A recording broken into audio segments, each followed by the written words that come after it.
नमस्कार, कार्यक्रम रणनीति में आपका स्वागत है। मैं हूं विनोद कुमार। जम्मू कश्मीर के सियासी सूरमाओं का भविष्य एक दिन का अंतर है, यानी कल 8 तारीख को मतगणना होगी। आपको बताते चले 800 से ज्यादा उम्मीदवार हैं और 20 काउंटिंग सेंटर बने हैं। इन सूरमा का भविष्य कल निकल जाएगा, सामने आ जाएगा। और दूसरी बड़ी बात यह है कि जो एग्जिट पोल बता रहे हैं कि हंग असेंबली आने वाली है, यानी किसी को पूर्ण बहुमत नहीं मिल सकता है। अलबत्ता एनसी और कांग्रेस को बहुमत मिलता नजर आ रहा है, जो अलायंस इनका बना है। और बड़ी दिलचस्प बात है कि महबूबा मुफ्ती अनकंडीशनल सपोर्ट करने के लिए तैयार है। और अभी रिसेंटली हाल ही में अवामी इत्तेहाद पार्टी के इंजीनियर रशीद ने भी कहा है कि मैं भी आपको समर्थन देने के लिए तैयार हूं, लेकिन उन्होंने ऐसी शर्त रखी है कि आपका पहला मुद्दा ये होना चाहिए कि सरकार को जल्द से जल्द यानी पूर्ण राज्य का दर्जा दिया जाए और उसके बाद ही वो समर्थन के लिए तैयार है। आपको बताते चले कि पहली मर्तबा जम्मू में एक विधान एक निशान के तहत चुनाव होने जा रहे हैं। पहली मर्तबा 90 सीटों पे चुनाव हो रहा है। पहली मर्तबा 5 सदस्यों को मनोनीत किया जाएगा। 5 सदस्यों को मनोनीत को लेकर के कहा जा रहा है कि तुरंत रिजल्ट के तुरंत बाद जो है सरकार 5 सदस्यों को मनोनीत करेगी। इन 5 सदस्यों में 2 कश्मीरी विस्थापित होंगे और एक पीओजे के रेफ्यूजी होगा और 2 महिलाएं मनोनीत की जाएंगी। लेकिन हंग असेंबली बताती है कि जम्मू कश्मीर के सियासी भविष्य में अक्सर जब हंग असेंबली आई है तो सरकारें अपना कार्यकाल पूरा नहीं कर पाई हैं। अगर हम बात करेंगे 2002 के चुनावों की, तो 2002 में 16 पीडीपी ने सीटें ली थी, लेकिन पीडीपी का चीफ मिनिस्टर बना था। लेकिन 2002 में ही आपको बताते चले कि 3 सालों के बाद गुलाम नबी आजाद को चीफ मिनिस्टर बनाया गया, यानी 2 हिस्सों में बंटा गया था। 2008 में लैंड रो हुआ था। लैंड रो के बाद एनसी की 28 सीटें आई थी, कांग्रेस की 12 सीटें आई थी। इन्होंने सरकार बनाई थी, ये सरकार चली थी पूरा कार्यकाल। 1996 की बात करें तो 57 सीटें नेशनल कॉन्फ्रेंस की आई थी, पूर्ण बहुमत था, जिससे आप अंदाजा लगा सकते हैं कि हंग असेंबली और पूर्ण बहुमत वाली सरकार में कितना अंतर होता है। 1983 में जब सरकार बनी तो 1984 में सरकार टॉपर हो गई और 1986 में कांग्रेस ने समर्थन वापस ले लिया और ये सरकार में गिर गई, फिर भी राज्यपाल लग गया। 1987 में जैसे कहा जाता है कि रिकॉर्ड बहुमत हुआ था। 1987 में नेशनल कॉन्फ्रेंस ने 40 सीटें ली थी, कांग्रेस ने 26 और फारूक अब्दुल्ला चीफ मिनिस्टर बने थे। और 1990 में हम सब जानते हैं 89 में प्लान और 90 में आतंकवाद आ गया। सरकारें टॉपल होती रही हैं, यहाँ पर ऐसे भी इल्ज़ामात लगते हैं। तो हंग असेंबली का हमारा अपना तजुर्बा है कि कहीं ना कहीं खींचतान रहती है, अपना कार्यकाल पूरा नहीं कर पाते। अब जब कल नतीजे आएंगे किसके हक में आएंगे ये बताया जाएगा, लेकिन हमारा सर्वे ऑलमोस्ट स्टीक है और सबने सर्वे को यानी गुलिस्तान न्यूज़ चैनल JK 24/7 के सर्वे को सबने अप्रिशिएट किया है। लेकिन हम बताते हैं कि फारूक अब्दुल्ला आश्वस्त हैं, डॉक्टर फारूक अब्दुल्ला आश्वस्त है कि अलायंस की सरकार बनेगी। पहले हम सुनते हैं कि डॉक्टर फारूक अब्दुल्ला ने क्या कहा है रिसेंटली, अभी स्टेटमेंट दिया है। I'm not so thrilled about exit polls because exit polls can be wrong also, they can be right also. What will really show the truth and the true picture will be once the boxes are opened and the votes are counted. We are hopeful, let me be very frank about it, we are hopeful that the alliance will form the government and a stable government. That is what we are looking forward. देखिए मैं आपको एक बात बताऊं, पहले तो governor साहब जो हैं, लेफ्टिनेंट गवर्नर साहब, उनको इससे दूर रहना चाहिए, क्योंकि अब गवर्नमेंट फॉर्म हो रही है। ये गवर्नमेंट का है कि वो नॉमिनेट किसको करेगी और नॉमिनेट करके गवर्नर साहब को, लेफ्टिनेंट गवर्नर साहब को भेजेगी। That is a normal procedure. ये क्या करना चाहेंगे मुझे नहीं पता, मगर अगर इन्होंने ऐसा कदम उठाया हम सुप्रीम कोर्ट पर जाएंगे। फिर हुकूमत बनाने का फ़ायदा क्या है? अगर लाट साहब ही यहाँ रहेंगे तो हुकूमत का फ़ायदा क्या है? We have to fight against all those. Statehood आना चाहिए and not truncate statehood, full statehood, where government has the power to do things. Why not? How does it matter if we all work for the same thing, for improvement in conditions of people in the state, removing unemployment, removing all the distresses that have occurred in these 10 years, freedom of press, media, first thing we should do. We should have the right to say what is true and what is not true. Why not? What is wrong with it? We can be rivals in elections, but if the aim is the same, that we want the good of the people. Well दर्शकों, आपने देखा कि doctor Farooq Abdullah पूरी तरह से आश्वस्त है कि अलायंस की सरकार बनेगी, लेकिन अवामी इत्तेहाद पार्टी के इंजीनियर रशीद किस तरीके से अपना समर्थन दे रहे हैं। एक कंडीशन है उनकी कि पहला उनका मुद्दा जो रहेगा वो ये रहेगा कि स्टेटहुड का दर्जा मिलना चाहिए। आइए देखते क्या कहना है इंजीनियर रशीद का। बयानबाजियों से आगे निकलकर प्रैक्टिकली कुछ ऐसा करें जिससे लोगों का सेल्फ कॉन्फिडेंस रेस्टोर हो, लोगों के राइट्स रेस्टोर हो, और अगर स्टेटहुड की डिमांड यूनाइटेडली जम्मू और कश्मीर के लोग, पॉलिटिकल पार्टियां, इलेक्टेड रिप्रेजेंटेटिव्स यूनियन गवर्नमेंट तक पहुंचा दें और ये कह दें कि या तो आप हमें स्टेटहुड दीजिए या फिर तब तक हम थोड़ा दूर रहेंगे सरकार से, सरकार बनाने की कोशिश से, तो बहुत अच्छा रहेगा। दूसरी मेरी गुजारिश ये थी कि मैं अभी 2 दिन दिल्ली से होके आया, पहली बार 5.5 साल बाद जम्मू कश्मीर हाउस जाने का मौका मिला। लद्दाख के लोग हमारे भाई हैं। मैं हैरान हुआ ये देखकर कि जो मेन जम्मू कश्मीर हाउस है वो सारा लद्दाख की यूटी को दिया गया है। वो सारा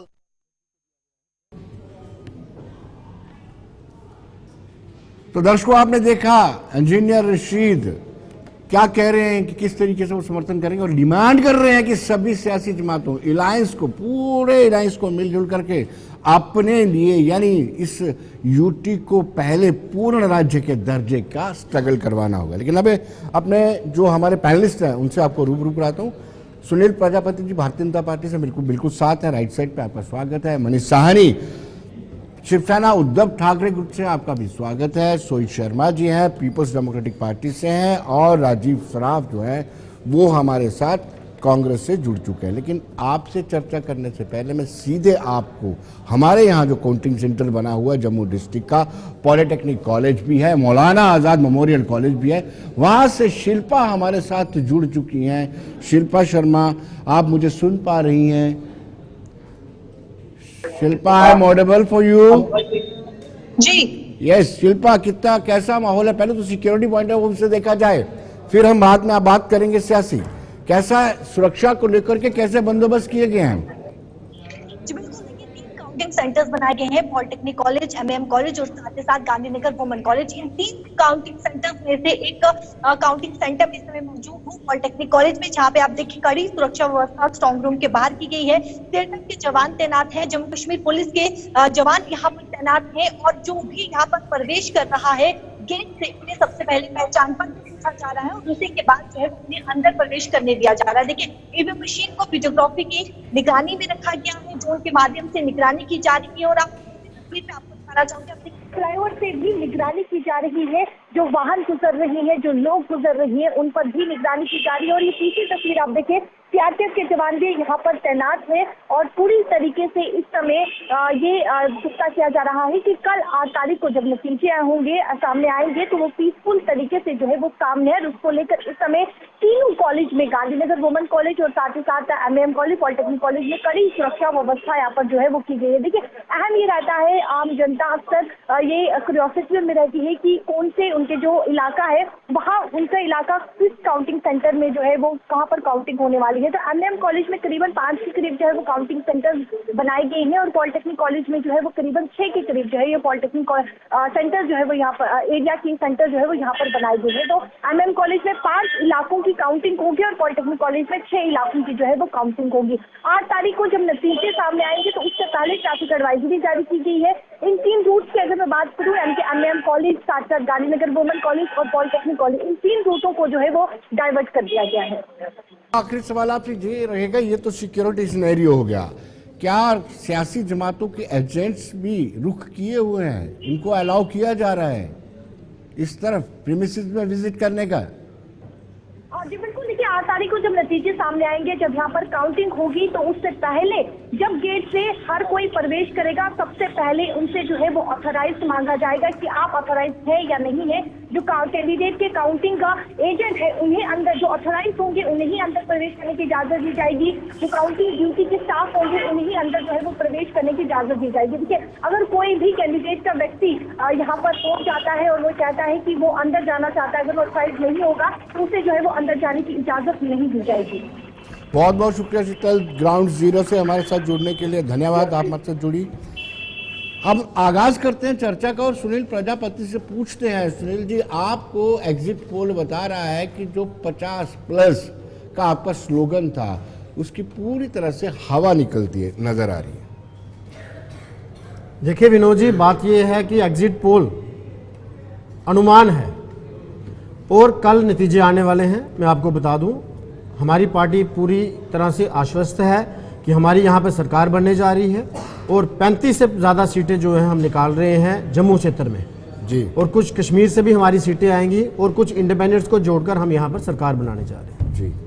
लेकिन आज आपकी इंपॉर्टेंट मीटिंग है 3 बजे, राम माधव, तरुण चुग दोनों ही मीटिंग को चेयर करने वाले हैं। मीटिंग में क्या चर्चा हो सकती है? क्या आप जोड़ तोड़ पे आप बड़ा विश्वास रखते हैं? नहीं, ऐसी बात नहीं, जोड़ तोड़ की बात नहीं है, लेकिन आप समझ सकते हैं कि यहाँ पर जम्मू कश्मीर में, कश्मीर के संभाग में कुछ अलग सिस्टम है, जम्मू में अलग है, वहाँ पर हमारा जनाधार कम है।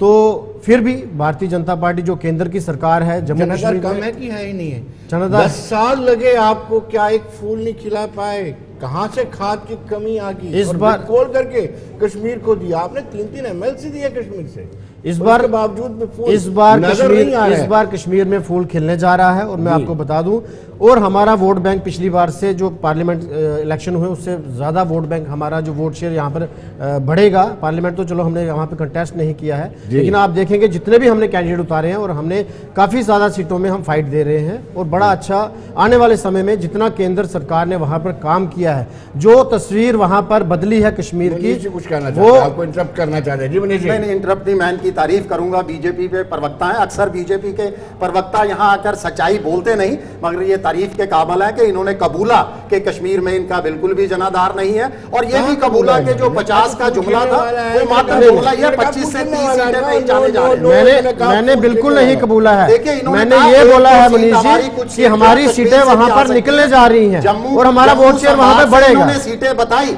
कि हम 30 सीटें जीतने जा रहे हैं, मगर कश्मीर में इन्होंने कोई 35 से ज्यादा सीटें बताई और कल आप देखिएगा और सरकार हमारी ही बनने जा रही है। सपने लेने में कोई कमी नहीं है, कम से कम 35 का भी खुलासा कर दीजिए। हम ग्राउंड पे रहते हैं। 48 सीट चाहिए, कैसे आप सीटें बनाने जा रहे हैं? और दूसरा भी इन्होंने कबूला कि हम जो है इंडिपेंडेंट और बाकी लोगों को भी जो है कुछ ना कुछ करने के लिए जा रहे हैं। जो इंडिपेंडेंट हमारी सपोर्ट से है वहां पर और हमारी सरकार बनने जा रही है। जो लोटस ऑपरेशन चलता है, क्या वही जम्मू कश्मीर में भी चलने के लिए जा रहा है? जैसा कि विनोद जी ने जिक्र किया, आज इंपॉर्टेंट बैठक भी है, क्या वो लोटस ऑपरेशन हमारी जो आज बैठक है वो रूटीन बैठक है, रिव्यू बैठक है इलेक्शन को लेकर और कुछ नहीं। नाम लीजिए, कोई एक पार्टी का नाम लीजिए जिसके साथ आपका गठजोड़ है या गठजोड़ होने की संभावना है, एक पार्टी का नाम ले दीजिए मुझे। देखिए, छोटी छोटी सी पार्टियां हैं वहां पर और इंडिपेंडेंट, देखिए छोटी कोई पार्टी का नाम नहीं है। क्या आप इंजीनियर रशीद से कंप्रोमाइज करने जा रहे हैं? बिल्कुल क्या नहीं, उनका बिल्कुल समर्थन लेंगे? बिल्कुल जमाती इस्लामी का समर्थन लेंगे? बिल्कुल नहीं, बिल्कुल नहीं, हम बिल्कुल नहीं समर्थन लेंगे। हम आपको बता दें, छोटे बहुत सारे इंडिपेंडेंट का समर्थन लेंगे, और तो कोई पार्टी बची नहीं है। शिवसेना कहां से आ गया? और कौन सी पार्टी का आप समर्थन लेंगे? शिवसेना कहां एग्जिस्ट कर रही है? मुझे बताइए, शिवसेना कहां पे सीट निकाल रही है? मैं तो आपकी तारीफ कर रहा हूं कि आपने सच्चाई के साथ मैं आपको ये अपनी डिबेट की, मैं आपको तथ्य बता रहा हूं, मैं तथ्य बता रहा हूं आपको कि हम यहाँ पर सरकार, कल आपको पता चल जाएगा। 2 बजे तक का इंतजार कीजिए, हमारी सरकार बनने जा रही है। चलिए, कौन सिंहासन पर विराजमान होगा, कौन मुहाने पर रहेगा, कौन जरिया बनेगा, कल मुझे लगता है 12 बजे तक तस्वीरें क्लियर हो जाएंगी। लेकिन सोहित जी, आप क्यों अनकंडीशनल सपोर्ट करने को तैयार हो जाते हैं? आप तो हिस्सा भी नहीं है अलायंस के, तब भी कहते थे हमारा मैनिफेस्टो मान लो, हम चुनाव ही नहीं लड़ेंगे। पीडीपी का मकसद सिंपल है, जनता की सेवा करना, और वो हम करते आ रहे हैं।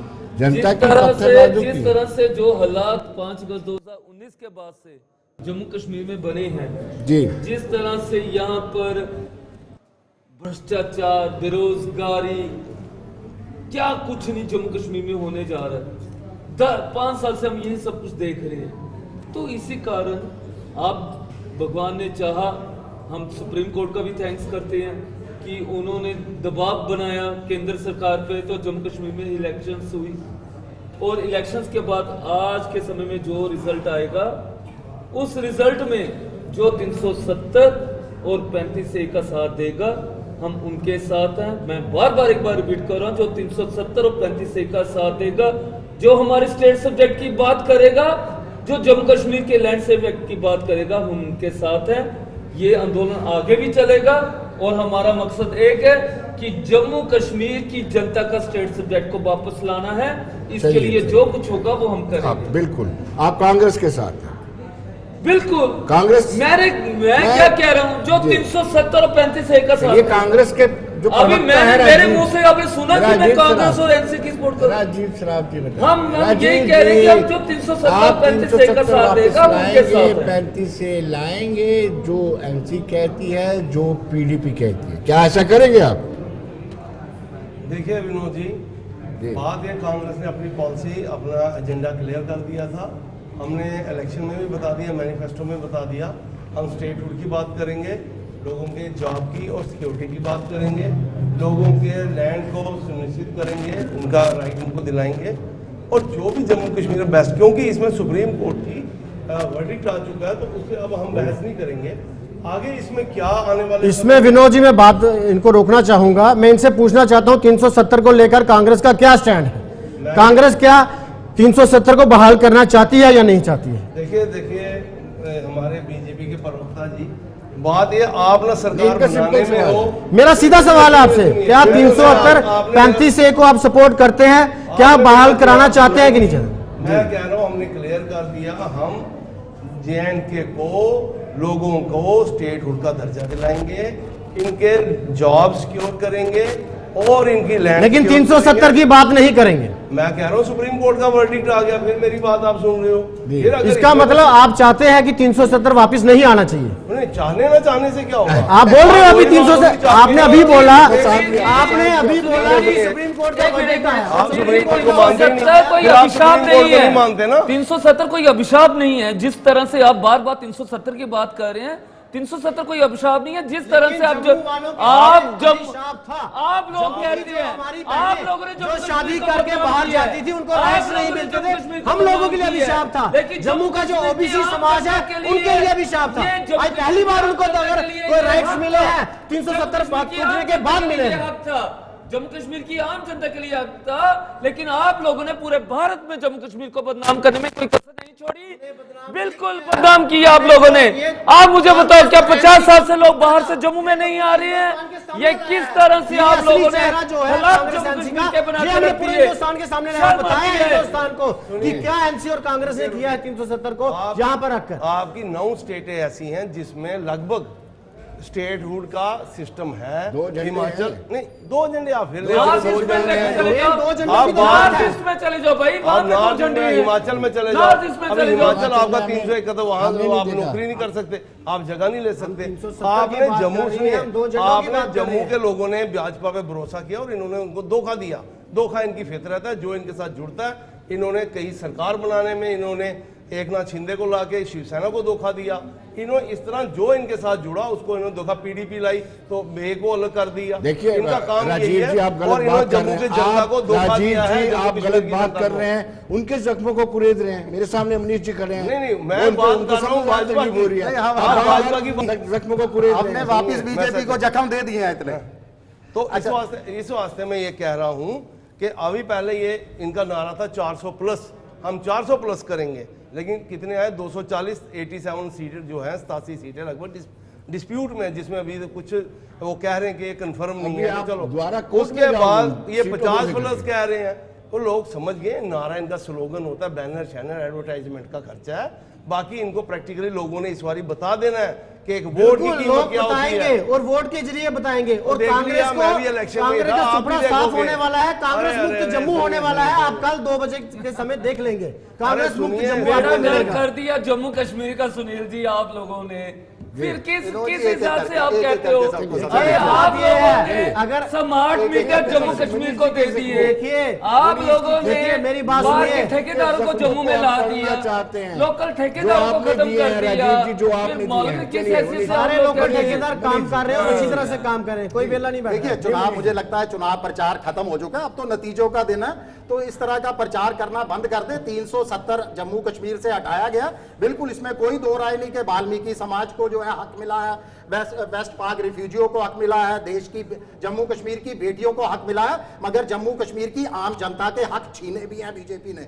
हमारा जो है वोट मतदान के अधिकार को लगभग खोखला कर दिया गया, हमारे से जो है जम्मू कश्मीर से नौकरियां छीन ली, हमारा व्यापार छीन लिया गया। तो ये जो एग्जिट पोल जितने भी बता रहे हैं ना, बल्कि गुलिस्तान का एग्जिट पोल सब जगह जो है प्रेज की जा रही है, फिर भी मैं कहूंगा कि इसका झुकाव अभी भी एग्जिट पोल का वो शायद हल्की सी मजबूरी भी हो सकती है, हमेशा सत्ताधारी पार्टी की तरफ होता है। उसके बावजूद भी कोई भी एग्जिट पोल ऐसा नहीं दिखा रहा कि बीजेपी जो है सत्ता में आ रही है। जनता ने इनको सत्ता से बाहर का रास्ता दिखाया है, चाहे एग्जिट पोल 20 दिखाए, 25 ये दिखाए, कोशिश 30 कर रहे हैं दिखाए, बैकडोर से असली 5 हकीकत MLA ले है, आए। मैं 5 असली MLA हकीकत बैकडोर से बताने ये जा रहा जमीनी हूं तौर पर कि बीजेपी बीजेपी सरकार- सिंगल डिजिट पार्टी रहेगी, सिंगल डिजिट। आप और ये यही भी है, बता दूं आप- कि हरियाणा और जम्मू कश्मीर झांकी है, असली पिक्चर तो अभी महाराष्ट्र और झारखंड की बाकी है। बड़ी जल्दी आपको कल 2 बजे नतीजे मिल जाएंगे और आपको पता चल जाएगा कि बीजेपी की क्या स्थिति है जम्मू कश्मीर में। और बीजेपी जो है यहाँ पर बड़ी अच्छी स्थिति में, और यहाँ पर कल हमारी जो है अच्छी स्थिति स्थिति आने हो वाली सकती है। है, सरकार और बनाने की सरकार- स्थिति में तो बिल्कुल नहीं है। हम सरकार कम से बनाने कम जा रहे ये हैं, तो कबूल कर रहे हम हैं, भाई बताइए। हम आप सरकार फिर बनाने 48 जा का रहे हैं। फिगर, जमानतें 48 का बच फिगर, मैजिक फिगर कहां से लाएंगे? मनीष जी जब जमानतें कुछ बच तो बता जाएंगी, वो मैं दीजिए, कह सकता कल हूं। की बात देखिए कल बात देखेंगे, आज अपना हम तो बता यहाँ पर दीजिए। सरकार बनाने जा रहे हैं और मैं आपको बता देता हूँ वो मैजिकल फिगर कहां से आएगा 48 का?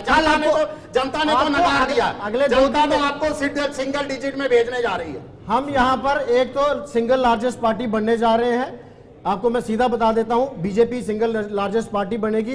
और कुछ जो हमारे सपोर्टेड इंडिपेंडेंट्स हैं और नॉमिनेटेड मेंबर की सपोर्ट से हम जो है नॉमिनेटेड मेंबर देखिए, अंदर से दोबार निकलकर बाहर आ गया नॉमिनेटेड मेंबर जो अभी डॉक्टर फारूक भाई, वो अभी वो reorganization सरकार act का काम है। में- आज नॉमिनेटेड मेंबर्स बीजेपी को दे देंगे Act 5 में के बना है, 5। वो reorganization Act में बना सरकार है। ने नॉमिनेट करने हैं, सरकार ने- को nominate हाँ, तो करने भारत के लिए सरकार दिया nominate जाता कर रही है तो ना। जब आपकी सरकार ही नहीं बनेगी तो वो कैसे भारत nominated सरकार होगे? ने भाई साहब आपने शुरू से ही आप गेम अपने खेली है तथ्य जम्मू सुधारे। कश्मीर के लोगों जम्मू के कश्मीर- साथ। भारत सरकार जो है वो 5 बना मेंबर के, नॉमिनेट करने वो जा रही है। नॉमिनेट मेंबर बनाकर भी आप जो है बहुमत के आंकड़े से बहुत ज्यादा दूर बड़ी रहे होंगे। आप देख लीजिएगा, से मेरा दावा है। कल 2 बजे के बाद आप बात कीजिएगा, अभी बोलने से पहले सोई जी के पास जाऊंगा। सोई जी, आप कहते हैं ये अभिशाप नहीं था, आप कहते हैं 370 अभिशाप नहीं था, 35 से अभिशाप नहीं था, आप कहते हैं 2 झंडे लाजमी थे, 2 संविधान लाजमी थे। क्या आपने वेस्ट पाकिस्तानी रिफ्यूजियों का दर्द देखा है? क्या आपने वाल्मीकि समाज की पीड़ा को सहन किया है? क्या आपने गुरखा बरादरी के दर्द को करीब से देखा है? अपनी बहनें जो बाहर जिनकी शादी हो जाती, मैं अभी देख रहा था अमानुल्लाह खान की बेटी की शादी गुलाम सज्जाद गनी लोन से हुई है, मुशाल की शादी जो पाकिस्तान से ताल्लुक़ रखते हैं यासीन मलिक से हुई है, उनको राइट्स आते मिल ही गए, सारे राइट मिल जाते हैं। उनको क्या ये चिंता आपको कभी नहीं सताई? बहुत अच्छा प्रश्न किया विनोद जी। इन्होंने पीडीपी वालों ने जम्मू के हक की कभी बात की नहीं है, जरूरत नहीं है इनको। इनको जरूरत ही नहीं है। ये आप प्रश्न किया उसका आंसर तो ले लीजिए। बिल्कुल। सुन लीजिए। जनाब, देखो बात ऐसी है, अच्छी बात है, वेस्ट पाकिस्तान रिफ्यूजी की बात जहाँ तक बात कही है, मुझे यहाँ तक याद है, शायद यहाँ पे मैं गलत हो सकता हूँ, मुझे ठीक कर लेना। जब फारूक सरकार रही है पुराने समय में, तब केंद्र ने यहाँ पे फौज का जॉब की नौकरियां निकाली थी। तब केंद्र ने जम्मू कश्मीर की सरकार से कहा था कि हम वेस्ट पाकिस्तानी रिफ्यूजीज को लेना चाहते हैं। तब जम्मू कश्मीर की सरकार ने हाँ भरी थी और उसमें उन्होंने कहा था कि आप इनको ले सकते हैं जी, ठीक है। जहां से अब मैं जहां तक समझता हूं, जिस तरह से वेस्ट पाकिस्तानी रिफ्यूजी हो, वाल्मीकि समाज हो और गोरखा बरादरी हो, आज जाके ये बरादरी टोटल मिला के 2 लाख, 2.5 लाख या 3 लाख होगी, ज्यादा है, 4 लाख होगी, मैं कहता हूं 5 लाख होगी, ठीक है। लेकिन 1.25 करोड़ जम्मू कश्मीर की जनता का स्टेट सब्जेक्ट खत्म करना, क्या ये इंसाफ है? अगर आप लोगों को उनको स्टेट सब्जेक्ट देते, फिर हम समझते कि आपने उनको हमारे साथ जोड़ दिया, आप उनको हमारे साथ जोड़ दिया, फिर हम सोहेल जी, मैं समझते। बताना चाहता अरे हूं सुनो आपको। सुनो सुनील जी सुनो, अरे सुनो, पहले सुनो। अरे सुन लीजिए, बहुत डिफरेंस है, बहुत डिफरेंस है। आप क्या बात कर रहे हैं? बहुत डिफरेंस है, बहुत डिफरेंस है। आप सुन लीजिए, फिर आपने स्टेट सब्जेक्ट हटाया क्यों? आपने स्टेट सब्जेक्ट क्यों हटाया? आपने लैंड सेपरेट क्यों हटाया? सुनील जी, ये जो लॉलीपॉप आप जम्मू कश्मीर की जनता को दे रहे हैं, एलजी को आपने इख्तियार दे दी है, क्यों दिए? अरे सुन लीजिए, सुन लीजिए, और नॉमिनेटेड 5 एमएलए आप लोगों को पंजाब में बाहर से कर रहे हैं। आप लोग अरे सुनील जी, वहां जाके आप जॉब कर सकते हैं, गुजरात में यहाँ पे जो 16 स्टेट, जॉब नहीं कर सुनील सकता। जी 16 स्टेट, अरे सुन लीजिए, 16 स्टेट ऐसी हैं जहाँ पे 371 है, और पंजाब में आप नौकरी नहीं ले सकते जब तक आपको पंजाबी नहीं आती होगी। पंजाबी का या क्या बात है? अरे भाई, हमारी भी एक ही स्टेट है, कोई 10 स्टेट नहीं है। और इस स्टेट के जम्मू कश्मीर लद्दाख एक छोटी सी स्टेट है जो लद्दाख को चाइना के साथ और कश्मीर को पाकिस्तान के साथ जुड़ती है। इसको बड़ा करना चाहिए था, इसको डेवलप करना चाहिए था, आपने इसको रिड्यूस कर दिया, यूटी बना दिया आप लोगों ने। लद्दाख को यूटी बना दिया, कश्मीर को यूटी बना दिया। आपको शर्म आनी चाहिए, शर्म आनी चाहिए। जम्मू का बेड़ा गर्क करके रख दिया आप बोल रहे हो। हम लोगों ने तो काम करके दिखाया है। साहिल जी और सुनील जी को मैं रोकूंगा और फिर मैं बताऊंगा कौन सिंहासन पर बैठेगा, कौन मुहाने पर रहेगा, कौन जुरिया बनेगा। कल इसका फैसला हो जाएगा जब ईवीएम से गिनती होगी। तो लौटते हैं एक छोटे से कमर्शियल ब्रेक के बाद।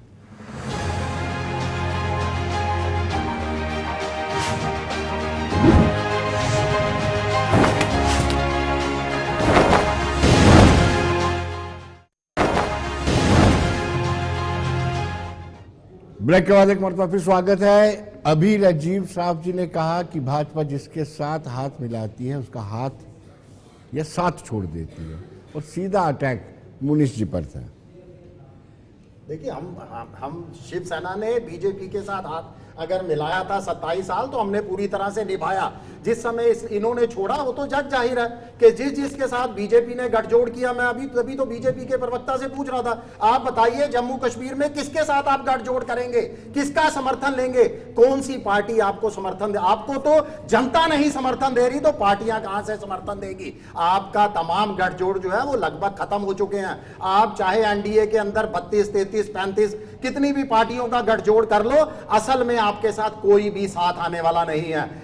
आपका शिवसेना ने आपका साथ छोड़ दिया क्योंकि आपने हमेशा अपने गठजोड़ वाली पार्टियों के पीठ के अंदर छुरा घोंपा है। हमारे साथ जो आपने किया वो तमाम लोगों ने देखा। उसके अकाली बादल सरकार, उनके साथ क्या किया आपने पार्टी के साथ, नीतीश जी के साथ क्या किया, कई बार वो छोड़ा, कई बार वो वापिस आए। तो आपके साथ कोई साथ देने वाला नहीं है। मैं आपको बता देता हूं, आपने अकेले ही रह जाएंगे। हरियाणा में भी आपने जिसका साथ दिया वो आपका भाजपा ने गठजोड़ तोड़ा है, तो वो कसूर आपका था, जो क्योंकि महाराष्ट्र में आपने हिंदुत्व का साथ छोड़ा। हमारा हिंदुत्व आप जैसा नहीं है। हमारा हिंदुत्व ये नहीं है कि मुंह में राम बगल में छुरी। हमारा हिंदुत्व है बाला साहब ठाकरे वाला, मुंह में राम बगल में जनता को काम देना, हाथ में काम देना। आपने हमारा धोखे वाला हिंदुत्व नहीं है। उनको शंकराचार्य जी को सुन लीजिए, सनातन धर्म के सबसे बड़े शंकराचार्य जी हैं, मुझे लगता है आप भी जरूर मानते होंगे। उन्होंने भी आपके हिंदुत्व के ऊपर उंगली उठाई है। ये जो आप दोहरा चेहरा करते हैं ना, दोहरा चेहरा देते हैं कि एक तरफ आप इलेक्ट्रल बॉन्ड लेते हैं, इलेक्ट्रल बॉन्ड लेते हैं लोगों से, वो मास सप्लाई वाली कंपनी वालों से, और दूसरी तरफ जो है गाय को माता माता माता माता कहते हैं। ये हिंदुत्व नहीं है, ये हिंदुत्व नहीं है किसी तरह का। एक तरफ आप महाराष्ट्र के अंदर जय भवानी कहने पर रोक लगाते हैं, ये हिंदुत्व नहीं है। आप भाई को भाई से लड़ाते हैं, जात को जात के साथ लड़ाते हैं, यहाँ तक के भाई को बहन के साथ और हिंदू को हिंदू के साथ लड़ाते हैं, ये हिंदुत्व नहीं है। हमारी पार्टी जो नारा दिया है सबका सत्यानाश भी, सबका सत्यानाश भी कर रहे हो आप। आपको नारा खत्म हो चुका है।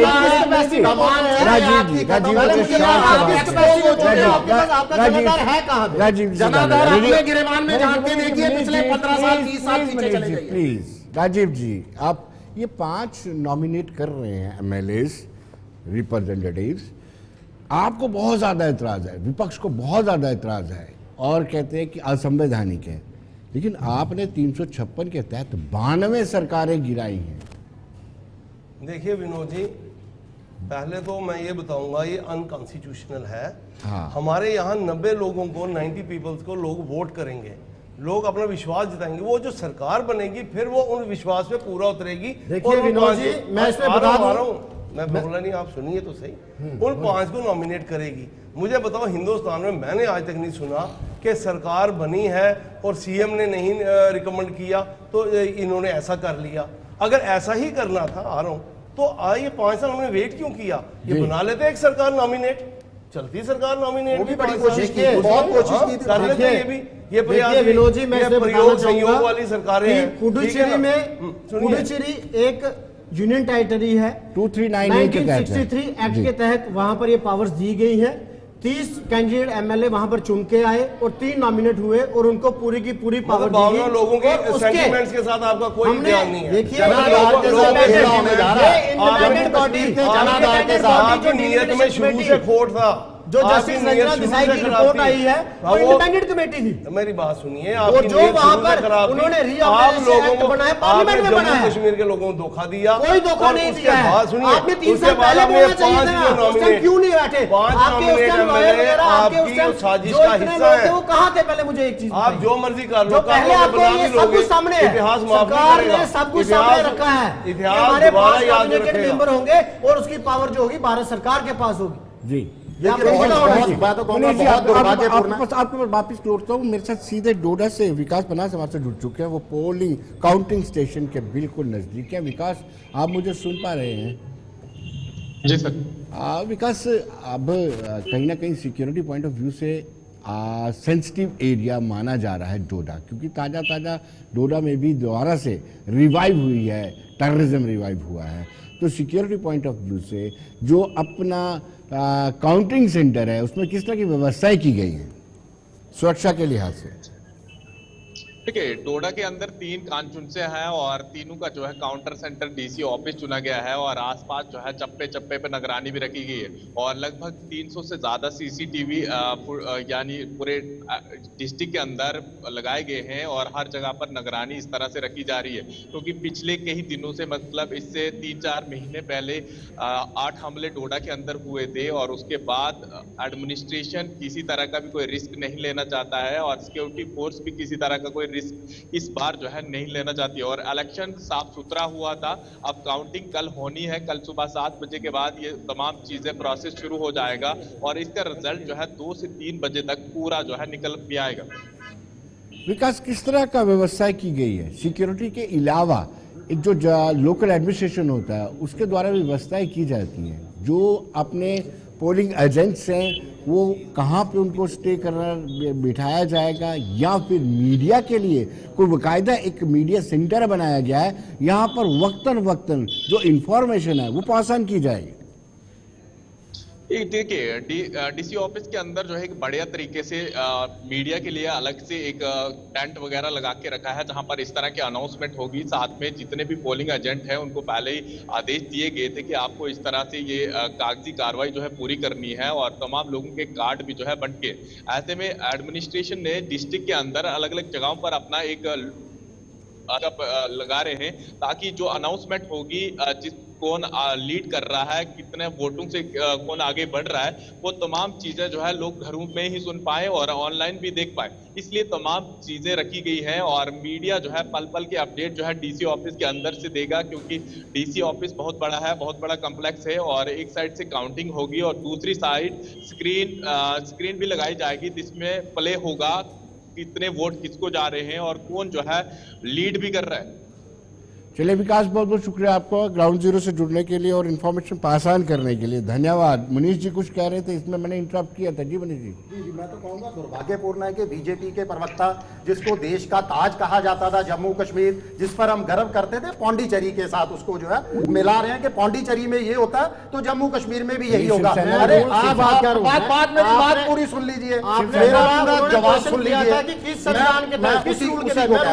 वही मगर पौंडीचेरी पौंडीचेरी को राज्य का दर्जा बनाने का वादा नहीं किया देश के गृह मंत्री ने, देश के प्रधानमंत्री जी ने। जम्मू कश्मीर के साथ वादा किया गया था। अरे अगर आपने वादे को पूरा करना होता तो आप माननीय उपराज्यपाल जी के अधिकार क्षेत्र को ना बढ़ाते। अगर आपने वादा पूरा करना होता जम्मू कश्मीर पुलिस बल को आप केंद्र सरकार के अधीन ना करते। अगर आपने वादा किया होता जम्मू कश्मीर का कैडर ना खत्म करते। अगर आपने वादा किया होता तो ये नॉमिनेटेड 5 MLA भी आप पहले से तय ना करते। आपकी मंशा ही साफ नहीं है। आप जम्मू कश्मीर से छीनना चाहते हो, देना कुछ नहीं चाहते। 239A के तहत बनी है, ये अधिकार LG के पास रहते हैं, हमें मान के चलना चाहिए। LG के अधिकार क्षेत्र खत्म हो जाती है, यहाँ पर वो राज्यपाल के अधिकार क्षेत्र आएंगे। अगर आप अपने वादे को पूरा करना चाहते हो तो जम्मू कश्मीर एक पूर्ण राज्य होगा, उस समय LG की कोई भूमिका नहीं होगी। प्रधानमंत्री यहाँ राज्यपाल रैली में कहा, राज्यपाल में हमारे गृह मंत्री जी ने कहा है कि आप पूर्ण राज्य का दर्जा देंगे, मंशा साफ नहीं है, हमारी मंशा साफ है भी आपको नकार दिया और कल उसका जो है मेरे दावे की पुष्टि होने जा रही है। आप सिंगल डिजिट में आने वाले हो। कोई बात नहीं, कोई बात नहीं, आप भी देखिए 2 बजे के बाद आपको पता लग जाएगा कौन सिंगल डिजिट में आ रहा है। चलिए, और आप कहीं स्टैंड ही नहीं कर रहे हो। चलिए राजीव सराफ जी, आपकी हालत भी कुछ नाजुक ही दिख रही है। देखिए विनोद जी, हमें पूरा भरोसा है कि हमारा अलायंस जो है सरकार बनाएगा। और कितनी देर चलेगी आपकी लाइफ? देखिए मेरी बात, आगाज ही इतना अजीब सा हुआ कि उमर अब्दुल्ला कहते हैं जी ये राहुल गांधी अजीब से हैं, करना है जम्मू। हाँ, मैंने ऐसा बयान कोई देखा आगाज सुनिए अच्छा नहीं, कब कहा, क्या कहा, आपका क्या IT सेल बना देता है, मैंने नहीं देखा। ना मैंने इस इलेक्शन के दौरान ऐसा बयान, आपने देखा ऐसा बयान जी? किसी ने नहीं देखा। हो सकता है किसी ने लगा दिया हो, किसी एक लोकल किसी छोटी मोटी अखबार में, तो मैं कह नहीं सकता, पर इन जनरल मीडिया में चला है, पूरा दिन चलता रहा है। तो नहीं, वो तो चला होगा, मैंने नहीं देखा, हमारे किसी साथी ने नहीं देखा। फिर भी मैं ये कह रहा हूँ कि चलो वो एक अलग डिबेट है, लेकिन हमारी गठबंधन की सरकार बनेगी और पूरे अपने 5 साल चलेगी और लोगों के लिए जो इनके साथ जुल्म हुआ है, हम उस जुल्म के साथ इनके मरहम लगाने का प्रयास करेंगे और इनको इनके हक दिलाएंगे। 1 लाख नौकरी का वादा, 1 लाख नौकरी का वादा, सुनिए आ रहा हूँ, 1 लाख नौकरी का वादा, 5 साल में 1 लाख बच्चा ओवर एज हुआ। मेरे को विनोद जी आप बताइए, क्या 1 लाख घर परिवार नहीं चल सकते थे? क्यों इन्होंने इलेक्शन तक का वेट किया? क्यों इन्होंने कहा जी नहीं, जब अब इतने वादे कर दिए? तुम्हारे पास LG भी था, डबल इंजन की सरकार थी, जो आज आप अनाउंसमेंट कर रही है अपनी अचीवमेंट्स में दिखा देते, 5 साल में सारे काम कर देते। अब आप कह रहे हो हमें वोट दो, हमारी सरकार बनेगी, हम ये करेंगे। अबे जब तुम्हारी डबल इंजन की थी, तुमने कुछ सारा का सारा सत्यानाश केंद्र और NC ने करके रखा था इतने सालों से। अगर सुधार किया है तो भारतीय जनता पार्टी जो केंद्र सरकार उन्होंने किया है, इतने सालों से सत्यानाश करके रखा था। सुधार गिना दीजिए, बड़े सारे सुधार हुए, क्यों नहीं हुए? दलदल में धकेला हमारे युवाओं को, बेरोजगारी के जम्मू जो मंदिरों जम्मू महिलाओं को नहीं देने पड़ते। अगर सही आप सशक्तिकरण के ऊपर उनको जो है सशक्त किया होता जम्मू कश्मीर के अंदर, तो कश्मीरी पंडितों को पहले से कश्मीरी पंडितों का पुनर्वास किया होता, शायद कश्मीरियों को नहीं देनी पड़ती। आपके अलायंस महिलाओं को सशक्तिकरण कर रहे हैं। विनोद जी मैं एक बात बता दूं, नहीं है किसी के, विनोद जी मैं बात बता दूं कि विनोद जी मैं आपके तमाम पार्टियों को एकजुट होकर तब तक शपथ नहीं लेनी चाहिए जब तक जम्मू कश्मीर को पूर्ण राज्य का दर्जा। चलिए मैं वापिस थोड़ी सीधे राजौरी लिए चलता हूँ। जमशीद मलिक हमारे साथ जुड़ चुके हैं। जमशीद, आप सुन पा रहे हैं मुझे? जी जमशीद, ये ट्विंस डिस्ट्रिक्ट हैं, पुंछ और राजौरी और LOC के साथ सटे हुए हैं, तो सिक्योरिटी पॉइंट ऑफ व्यू से चर्चा करना लाजमी है कि काउंटिंग कल होने जा रही है और सियासी सूरमाओं का भविष्य कल EVM से बाहर निकलेगा। किस तरह की व्यवस्था की गई है? बिल्कुल विनोद, व्यवस्था की जहां तक बात है, सिक्योरिटी पहले ही टाइट कर दी गई थी। राजौरी शहर के अंदर कल तमाम गाड़ियों को आने जाने पर पाबंदी लगाई गई है। कल तमाम म्युनिसिपैलिटी के हदूद के आने अंदर और रास्ते जितने में बंद रहेंगे। और दूसरी मैं बड़ी खबर आपको देता हूं कि इस वक्त जिस स्पॉट पर मैं खड़ा हूं, यहाँ एक ID लगी हुई है जिसको डिफ्यूज करने के लिए जम्मू कश्मीर की पुलिस के या सेना के जवान इस वक्त आपको मौके पर यहाँ नजर आएंगे। ये बड़ी खबर मैं इसको वक्त आपको राजौरी से दे रहा हूँ, जहां मैं आपको ये पोर्शन इस वक्त दिखा रहा हूँ। यहाँ पे ID लगाई गई है। ये राजौरी के ढांगरी के बिल्कुल सरानू इलाका है जहां पे ये आईडी लगाई गई है और उसके बाद इस पूरे इलाके को घेरे में ले लिया गया और पूरा इलाका बंद कर दिया गया है। यहाँ मैं इस वक्त आपको दिखा सकता हूँ कि किस तरह की सिक्योरिटी कड़ी की गई है, क्योंकि पहले से ही प्रशासन की तरफ से एलओसी हो या उसके नजदीक लगने वाले इलाकों को बंद कर दिया गया था। और ये देख सकते होंगे आप, किसी भी गाड़ी को इस तरफ आने की इजाजत अभी नहीं दी जा रही है, क्योंकि इस जगह पर बिल्कुल राजौरी के ढांगरी इलाका जो 2023 में काफी सुर्खियों में आया था, जहां बेगुनाह लोगों का कत्ल किया गया था, उसके बाद इसी इलाके के साथ लगने वाला सराहनू इलाका है जहां पर मैं ये आपको दिखा रहा हूं इस वक्त विनोद जी। ये इस वक्त लाल झंडी यहां खड़ी कर दी गई है और इस लाल झंडी के बिल्कुल नजदीक एक आईडी लगाई गई है, जिसकी वजह से इसको पूरी तरह एरिया को क्लोज कर दिया गया। आप देख सकते होंगे कि व्यवस्था किस तरह की प्रशासन की तरफ से कर दी गई है, क्योंकि कल जहां काउंटिंग होने जा रही है, काउंटिंग के चलते इस तरह की घटनाओं का पहले से ही अंदेशा था कि कुछ ना कुछ कोई नासर की तरफ से कोई गड़बड़ ना की जाए। उसको देखते हुए पहले ही प्रशासन पूरी तरह चौकस था, चाहे आने जाने वाली गाड़ियों की चेकिंग का सिलसिला देखने को मिल रहा हो या कल तमाम स्कूल जितने भी म्युनिसिपैलिटी के हदूद के अंदर आते हैं सबको बंद रखने का हुक्म जारी किया गया था। आप देख सकते होंगे इस वक्त मैं सीधी राजौरी से आपको दिखा रहा हूं विनोद जी। जमशेद, सवाल ये उठता है, पोलिंग हो, कंपेनिंग हो, अब काउंटिंग की बारी है। आतंकवादियों ने भरसक प्रयास किया है कि इस लोकतंत्र के महापर्व में महाखलल डाला जाए, और ये हम क्रेडिट सिक्योरिटी फोर्सेस को दे सकते हैं। बिल्कुल विनोद जी, सिक्योरिटी फोर्सेस को बहुत बड़ा क्रेडिट हम इसलिए भी दे सकते हैं क्योंकि 2023 के बाद राजौरी और पुंछ के हालात काफी कशीदा हुए, जहां कई बड़े हमले किए गए फोर्सेस के ऊपर, उसके बाद बेगुनाह लोगों का भी कत्ल यहां किया गया, और उसके बाद इलेक्शन के दौरान भी कई जगह पे ऐसी खबरें सामने आई जहां मिलिटेंटों की मौजूदगी के बाद फायरिंग का सिलसिला भी देखने को मिला। और उसके बाद ये बड़ा चैलेंज जरूर था सिक्योरिटी फोर्सेज के लिए कि पुरअमन तरीके से इलेक्शन इन क्षेत्र में करवाया जाए, और उसमें सिक्योरिटी फोर्सेज पूरी तरह कामयाब भी देखने को मिली। कहीं पे इलेक्शन के दौरान छोटी मोटी घटना तक देखने को नहीं मिली। हालांकि इलेक्शन के दौरान इस तरह की खबरें जरूर गर्दिश कर रही थी कि मिलिटेंटों की तरफ से कोई कार्रवाई की जा सकती है, क्योंकि इससे पहले ही राजौरी की या पुंछ की बात करें, इन इलाकों में मिलिटेंटों ने कई बड़े हमले किए थे। उससे हम ये क्रेडिट जरूर सिक्योरिटी फोर्सेज को देंगे कि जिनकी कोशिशों के बाद, जिनकी मेहनत के बाद राजौरी और पुंछ के अंदर बिल्कुल पुरअमन तरीके से इलेक्शन मुकम्मल हुए थे। जी जमशेद, बहुत बहुत शुक्रिया आपका ग्राउंड जीरो से हमें पूरी इंफॉर्मेशन देने के लिए, और उम्मीद करते हैं कि कोई आतंकी वारदात ना हो और काउंटिंग के दौरान भी सब कुछ पीसफुल रहे जैसे कैंपेन और पोलिंग हुई है। जी राजीव जी। तो मैं उसी बात पे आ जाऊंगा कि इनका जो था, इनका नीयत जो थी शुरू से ही ऐसी थी। हाँ, दिल्ली में कुछ की नीयत की बात, हाँ, लेकिन मैं कांग्रेस की नीयत बता दूं, राहुल गांधी जी ने बोला कि जम्मू कश्मीर के जो महाराजा थे उनको हमने बाहर का रास्ता दिखा के वहां पर हमने डेमोक्रेसी बहाल की। और मैं ये बता दूं कि जम्मू का डोगरा जो है, जम्मू का डोगरा नहीं माफ करेगा। कांग्रेस इस बार जीरो फिगर मिलेगी, जीरो और सुपड़ा साफ होने जा रहा है, मैं बता दूंगा। ठीक है, मैं फिर कहूंगा कि कैंपेन करना बंद कर दीजिए, चुनाव हो चुके हैं। अब हमें ये जो आईडी की अभी अभी खबर दी, देखिए ये चिंताजनक है।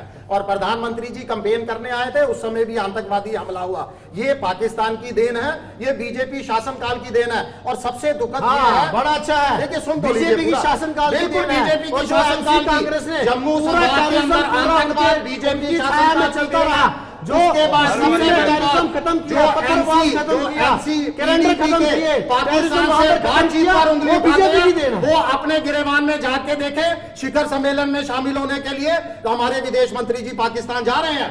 इस तरह के हमलों के बाद भी अगर विदेश मंत्री जी पाकिस्तान जाते हैं तो आपको बिल्कुल भी हक नहीं बनता उस तरफ उंगली उठाने का। द्विपक्षीय बातचीत अपना स्टैंड, देखिए आपने राजीव जी को बोलने का अवसर नहीं दिया।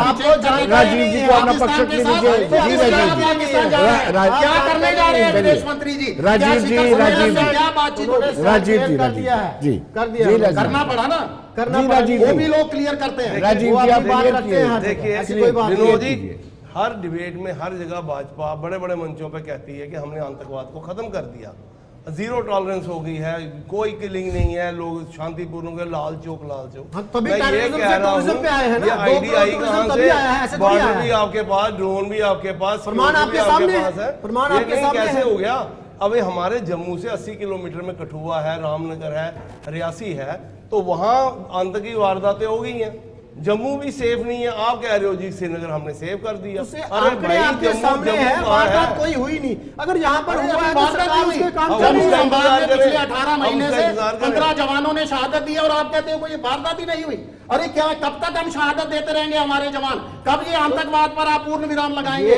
कब जम्मू कश्मीर के अंदर अमन बहाली होगी? आपको सपोर्ट कर रहे हैं, कोई वारदात ही नहीं हुई। अरे जवानों की शहादत पर तो राजनीति देखिए, मेरी राजनीति आप लोग कर रहे हैं, सरकार अपना काम कर रही है और सख्ती से बिल्कुल जीरो टॉलरेंस हमने आतंकवाद के खिलाफ रखी है। जहां पर भी 2 करोड़ पर्यटक आए, ये भी बता दीजिए उसमें माता वैष्णो देवी जाने वाले श्रद्धालु कितने थे? पवित्र श्री अमरनाथ जाने वाले श्रद्धालु कितने थे? क्या 2 करोड़ कश्मीर में गए? कहां गए? उसका जरा उसमें गूगल से यात्रा में भी आए, चेक कर लीजिए। यहाँ हर साल आते हैं और हर कोई साल बहुत बड़ी बात नहीं। हर साल नहीं आते थे, हर साल नहीं आते थे, ऐसा कुछ नहीं है। 6 बजे के बाद तो मार्केट नहीं खुलती थी। अब यात्रा आपने बार यात्रा बंद कर दी जाएगी। माता वैष्णो देवी आसपास जो है आतंकवादी हमले होंगे तो यात्रा तो कम होगी ना। इस पर भी तो झांकिए। यात्रा कोई कम नहीं है। संभाग के अंदर आतंकवादी हमले कोई भी आतंकवादी पिछले 10 सालों के शासनकाल सरकार सख्ती से पेश आएगी, ऐसा कुछ नहीं है। चलिए, इस वक्त हमारे साथ सांबा से ऋषि खजूरिया हमारे सहयोगी जुड़ चुके हैं, क्योंकि सांबा एक ऐसा जिला है, हम ऋषि से इसलिए बात कर रहे हैं कि ट्रेडिशनल इन्फिल्ट्रेशन रूट हैं और जो यहाँ पे डिस्ट्रिक्ट कठुआ में जो हमला हुआ है उसमें भी कहा जाता है कि इसी एरिया से इन्फिल्ट्रेशन हुई थी। ऋषि, आपसे जानना चाहूँगा कि काउंटिंग स्टेशन की सुरक्षा को लेकर के क्या व्यवस्था की गई है और क्या आपने खुद भी बड़ा माइन्यूटली इसको कवर किया था, जो इन्फिल्ट्रेशन के ट्रेडिशनल रूट्स होते हैं उन पे किस तरह की चौकसी बरती जा रही है? बिल्कुल विनोद जी, जिस तरह से कल काउंटिंग होने और काउंटिंग को लेकर जो तैयारियां जिला प्रशासन सांबा की तरफ से जो है वो अमल में लाई गई हैं, मैं तमाम तैयारियों को लेकर बात करूं तो यहाँ पर 3 अलग अलग सेटअप जो है वो अलग अलग कॉन्स्टिट्यूएंसीज को लेकर बनाए गए हैं।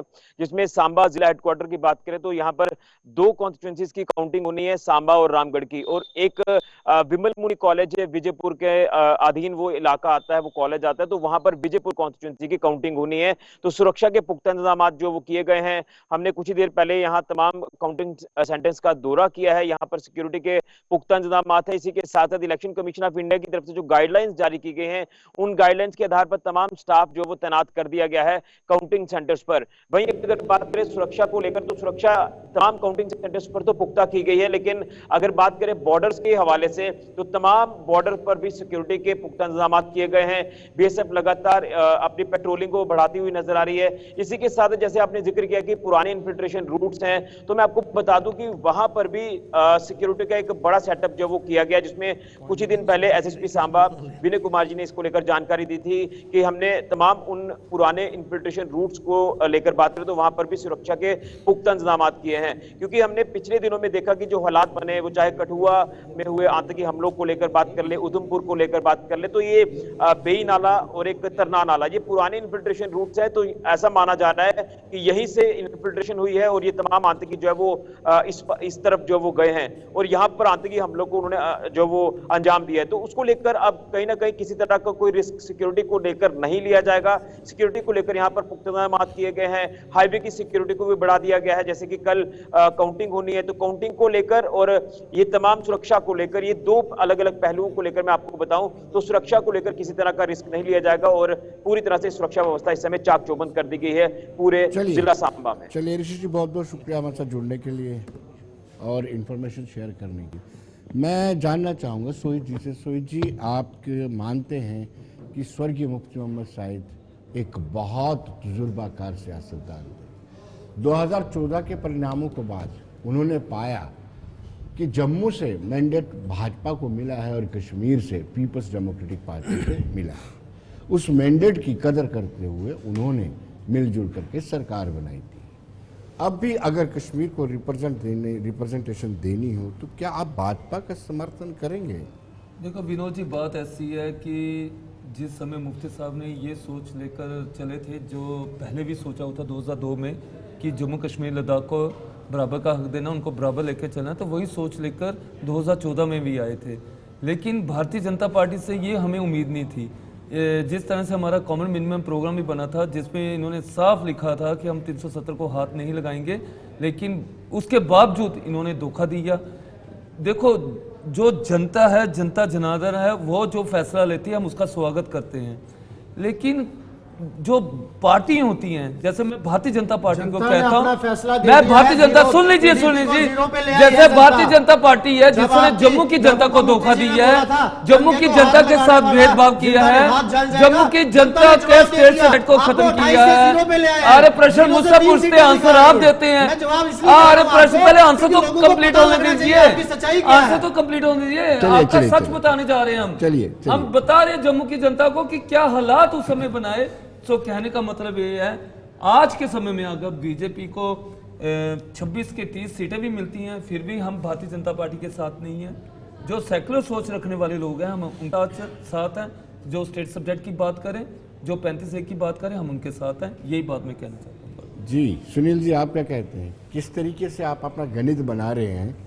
जो एग्जिट पोल बता रहा है और फिर भी आप उम्मीद कर रहे हैं कि आपकी सरकार बनेगी। देखिए विनोद जी, मेरा ये कहना है कि हम 35 से 36 सीटें जीतने जा रहे हैं और उसके बाद कुछ हमारे सपोर्टेड इंडिपेंडेंट्स वहाँ पर जीत कर आएंगे कश्मीर में, और मुझे लगता है कि हम आराम से बिना किसी परेशानी के हम सरकार 50 का जुमला ऐसा कुछ नहीं है। जुमला में तो आए जो 50 का दावा कर रहे थे, 50 का डाटा देखकर ही आधे पे आ कोई भी सरकारें हैं, ऐसा कुछ नहीं होता है। जुमला कुछ अब नहीं ये होता। लखनपुर के पार जाएंगे, मिशन लेके चलती है। अब ये लखनपुर के पार देखो, जाएंगे। एक मिशन लेके चलती है, हम मिशन लेके चलते। आपका क्या मिशन में फेल हुए आप? कोई मिशन ये ऐसा मिशन सुनील जी, ऐसा मिशन और जम्मू का बेड़ा कर करके रख दिया, ऐसा मिशन ही चाहिए आपका। 50 में ऐसा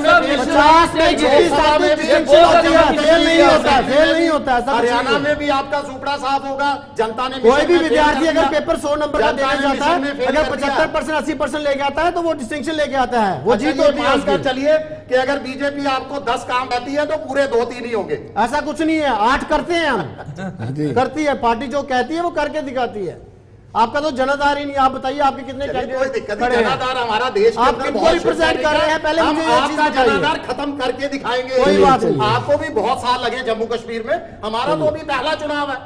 अगर एक वोट भी लेंगे तो वो भी हमारा प्लस है, माइनस कुछ नहीं है। हमारे पास खोने के लिए कुछ नहीं है, कोई बात खोने के लिए आपके पास है। आपको और कल जनता आपसे कल नजर आ जाएगा आपको। खोएंगे नहीं, जनता आपसे।